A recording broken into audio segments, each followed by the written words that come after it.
அஸ்ஸலாமு அலைக்கும். இந்த வீடியோவில் நபி ஸல்லல்லாஹு அலைஹி வஸல்லம் அவர்கள் வேலை செய்த கூலியை ஜக்காத்தாக கொடுத்தார்களா என்பதை பற்றி பார்க்கலாம். அதற்கு முன்பு இந்த வீடியோவை இப்லீஸ் பார்க்க விடாமல் தடுப்பான், எனவே அவனை எதிர்த்து லைக் செய்துவிட்டு அல்லாஹு அக்பர் என்று கமெண்ட் செய்து சப்ஸ்கிரைப் செய்யவும். நபி அவர்களின் தானம் மற்றும் சக்காத். 1. ஏழைகளுக்கு உதவி செய்வது.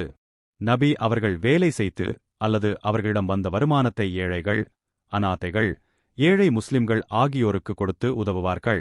அவர்களுக்கு இருந்தால் பகிர்வது அவர்களின் வழக்கம். 2. சக்காத் கொடுப்பது ஒரு கடமை. இஸ்லாமில் சக்காத் என்பது ஒரு முக்கிய கடமை.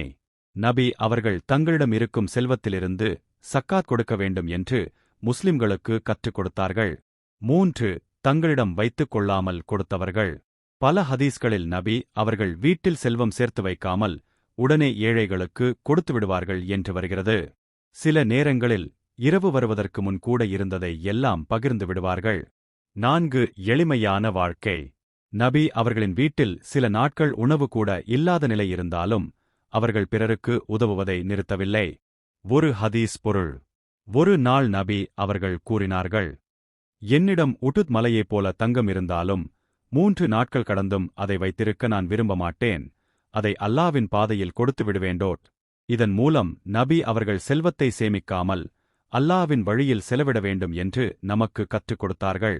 இதிலிருந்து நாம் கற்றுக்கொள்ள வேண்டியது: ஏழைகளுக்கு உதவ வேண்டும், சக்காத் கொடுக்க வேண்டும், செல்வத்தில் அகந்தை கொள்ளக்கூடாது, அல்லாஹ்வுக்காக தானம் செய்ய வேண்டும்.